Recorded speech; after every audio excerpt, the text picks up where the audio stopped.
Fatima melangkahkan kakinya dengan hati-hati di lantai marmer rumah majikannya.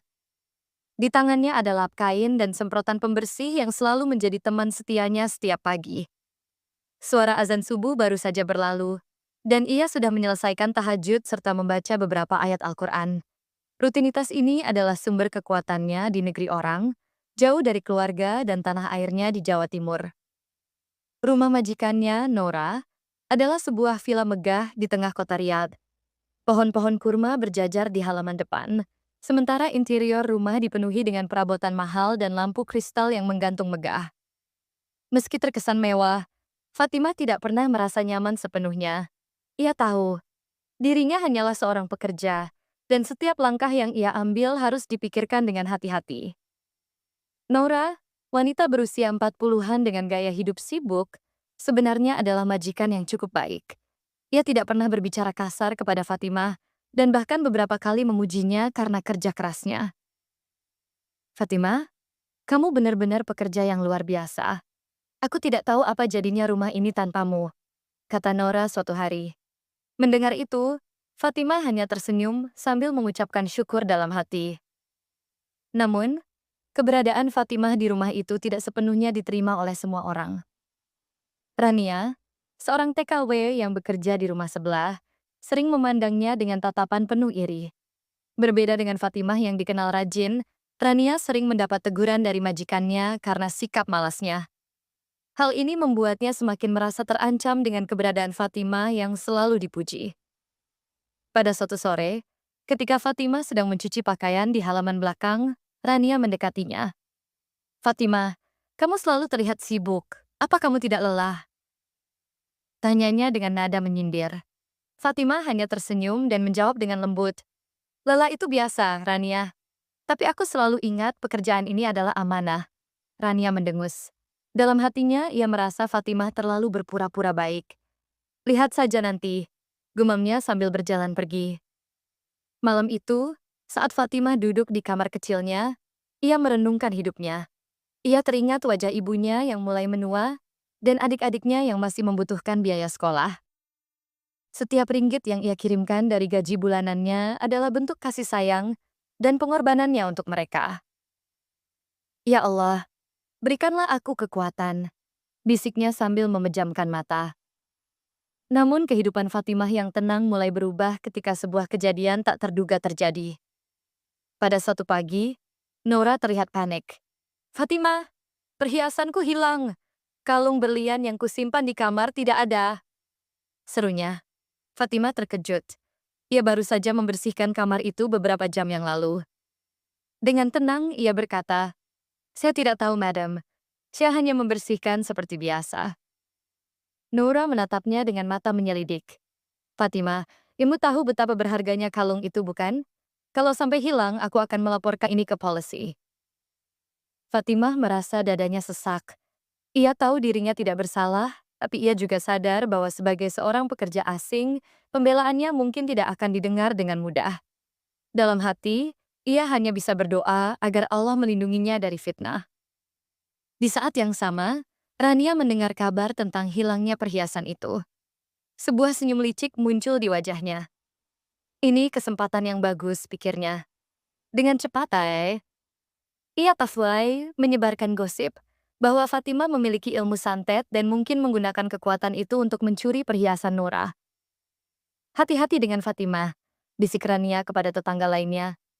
Dia terlihat polos, tapi orang-orang dari desanya terkenal dengan ilmu hitam. Jangan sampai kita semua jadi korban. Berita itu menyebar dengan cepat. Lebih cepat dari angin padang pasir yang berhembus. Fatimah yang tadinya dihormati, mulai mendapat tatapan curiga dari orang-orang di sekitarnya. Bahkan, beberapa tetangga Nura mulai menjauhi rumahnya, takut akan pengaruh ilmu hitam Fatimah. Di tengah kekacauan itu, Fatimah tetap berpegang teguh pada keimanannya. Setiap malam ia bangun untuk sholat dan memohon pertolongan Allah. Ya Allah, Engkau Maha mengetahui segalanya.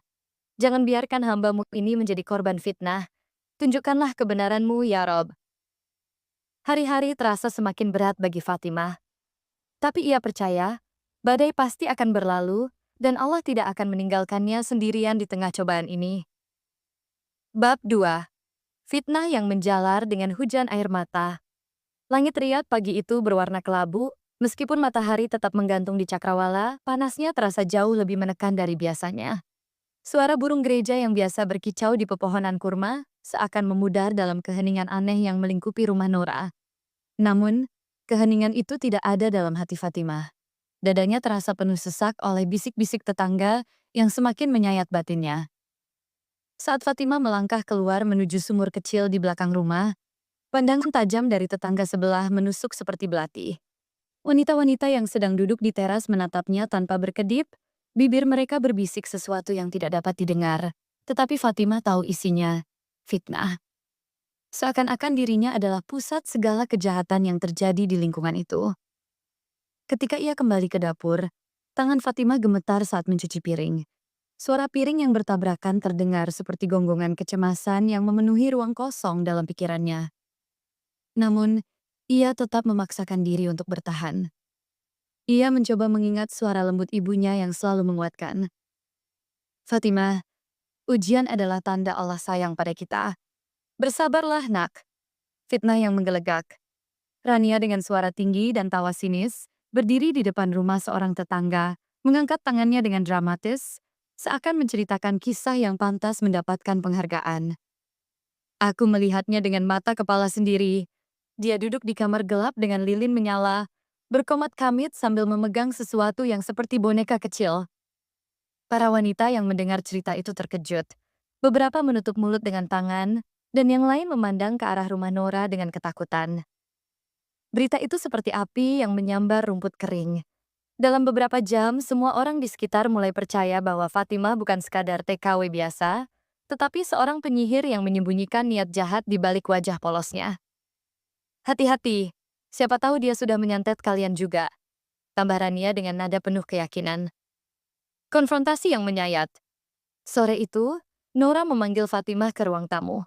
Di sana, Nora duduk dengan wajah tegang, sementara beberapa tetangga turut hadir. Di tangan salah seorang wanita, ada sebuah boneka kecil yang sudah koyak. Fatimah, suara Nora terdengar datar tetapi penuh ketegangan. Apakah ini milikmu? Fatimah menatap boneka itu dengan kebingungan. Tidak, madam. Saya tidak pernah memiliki benda seperti itu. Salah satu tetangga tiba-tiba berseru, "Jangan bohong, kami menemukannya di belakang rumahmu." Wanita itu menuding dengan mata menyala-nyala. Fatimah hanya bisa menggelengkan kepala, air matanya mulai menggenang di pelupuk matanya. Demi Allah, saya tidak tahu apa-apa tentang ini. Nora menghela napas panjang. Fatimah, aku ingin mempercayaimu. Tapi apa yang mereka katakan sangat serius. Kamu harus menjelaskan ini. Fatimah jatuh berlutut di hadapan mereka. Air matanya jatuh membasahi lantai marmer yang dingin. Madam, saya bersumpah, saya tidak pernah melakukan apa yang mereka tuduhkan. Jika saya bersalah, biarlah Allah sendiri yang menghukum saya. Tapi jika saya tidak bersalah, saya mohon jangan hukum saya dengan fitnah ini. Keheningan menyelimuti ruangan. Namun di luar suara angin mulai terdengar lebih kencang. Jendela bergetar, dan tirai berkibar liar. Langit yang tadi kelabu kini berubah menjadi gelap pekat, seolah-olah malam telah datang lebih awal. Awal dari badai. Saat itu, sebuah keajaiban mulai terjadi. Angin tiba-tiba bertiup kencang, membawa pasir yang menyapu jalanan. Orang-orang di luar rumah berlari mencari tempat berteduh. Astagfirullah, apa ini? Seru salah satu wanita di ruangan itu sambil melihat keluar jendela. Fatimah yang masih berlutut di lantai berdoa dengan penuh harap. Ya Allah, jika ini adalah ujianmu, maka tolong tunjukkanlah kebenaran. Hujan deras mulai turun, sesuatu yang sangat langka di Riyadh. Air mengguyur jalanan, menghapus jejak pasir dan debu. Dalam hitungan menit, badai telah menutup pandangan, meninggalkan orang-orang di rumah itu dalam ketakutan dan kebingungan. Di tengah badai itu, Nura menatap Fatimah yang masih berdoa dengan khusyuk. Ada sesuatu dalam dirinya yang bergetar, seolah-olah hati kecilnya tahu bahwa Fatimah tidak bersalah. Tetapi apakah badai ini adalah tanda dari Allah? Dan jika iya, apa yang akan terungkap setelahnya? Bab 3. Amarah alam dan pengungkapan kebenaran. Malam itu, badai pasir yang tidak biasa melanda Riyadh dengan kekuatan luar biasa. Langit berubah menjadi hitam pekat, seolah menggambarkan kemarahan alam yang tidak tertahan. Angin menerjang, membawa pasir yang menggores kaca jendela. Orang-orang berlindung dalam ketakutan, dan suasana menjadi mencekam. Di tengah kekacauan ini, Nura memanggil Syekh Ibrahim, ulama terkemuka, untuk membantu menyelesaikan konflik yang terus memanas di rumahnya. Syekh Ibrahim tiba dengan membawa ketenangan. Badai ini adalah tanda dari Allah bahwa sesuatu harus diluruskan, katanya. Ia meminta semua yang terlibat untuk berkumpul di ruang utama. Fatimah berdiri di sudut, berdoa dalam hati agar kebenaran segera terungkap. Sementara itu, Rania berdiri dengan wajah tegang, namun tetap memancarkan arogansi. Setelah membaca doa panjang, Syekh Ibrahim memeriksa setiap sudut rumah atas permintaan Nura. Saat itulah, badai di luar semakin menggila. Tiba-tiba, angin kuat membuka pintu sebuah lemari, dan dari dalamnya jatuh sebuah boneka kecil yang aneh. Boneka itu penuh dengan jarum hitam yang menancap, dan diikat dengan seutas tali kotor. Semua orang membeku. "Apa ini?" tanya Syekh Ibrahim dengan suara lantang. Semua mata tertuju pada boneka itu. Rania pucat pasi. Ia mencoba mundur perlahan, tetapi tatapan tajam dari Syekh Ibrahim menghentikannya. "Boneka ini adalah bukti niat jahat," ujarnya. "Siapa yang menyimpannya di sini?" Rania tak mampu berkata apa-apa. Namun saat Syekh Ibrahim mulai membaca doa untuk meminta perlindungan Allah, tubuh Rania mulai gemetar hebat. Ia jatuh berlutut, menangis keras, dan akhirnya berteriak, "Itu milikku. Aku hanya ingin menghancurkan Fatimah karena aku iri. Dia selalu dipuji sementara aku tidak dihargai." Pengakuannya membuat semua orang terdiam. Suasana begitu hening, hingga suara gemuruh badai menjadi satu-satunya latar. Fatimah meneteskan air mata, namun bukan karena sedih, melainkan lega bahwa kebenaran akhirnya terungkap. Namun, keajaiban belum selesai. Saat Rania mencoba mengambil boneka itu untuk menghancurkannya, kilat menyambar dengan cepat. Sinar putih yang menyilaukan masuk melalui jendela yang terbuka dan langsung menyambar tubuh Rania. Ia berteriak kesakitan, dan boneka itu terbakar bersama tubuhnya. Dalam sekejap, tubuh Rania roboh ke lantai, hangus dan tidak lagi bernyawa. Semua yang melihat kejadian itu tertegun dalam ketakutan dan rasa hormat kepada keadilan Allah.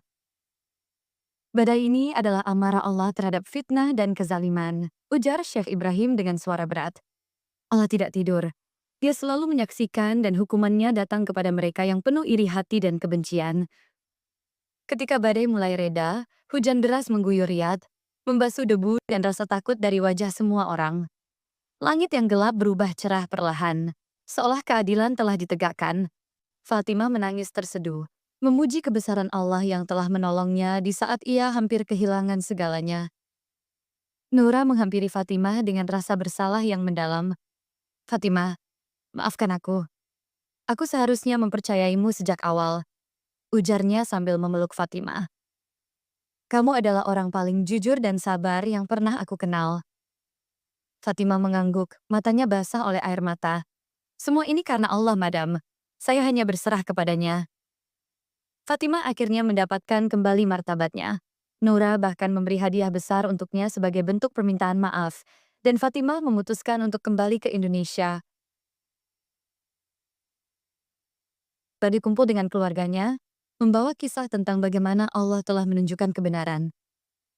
Di sisi lain, tubuh Rania yang hangus menjadi pengingat bagi semua orang bahwa fitnah dan iri hati adalah dosa besar yang membawa kehancuran. Kota Riyadh kembali tenang. Tetapi bagi mereka yang menyaksikan malam itu, kejadian tersebut akan selalu menjadi bukti nyata bahwa keadilan Allah tidak pernah terlambat. Nura bahkan memberi hadiah besar untuknya sebagai bentuk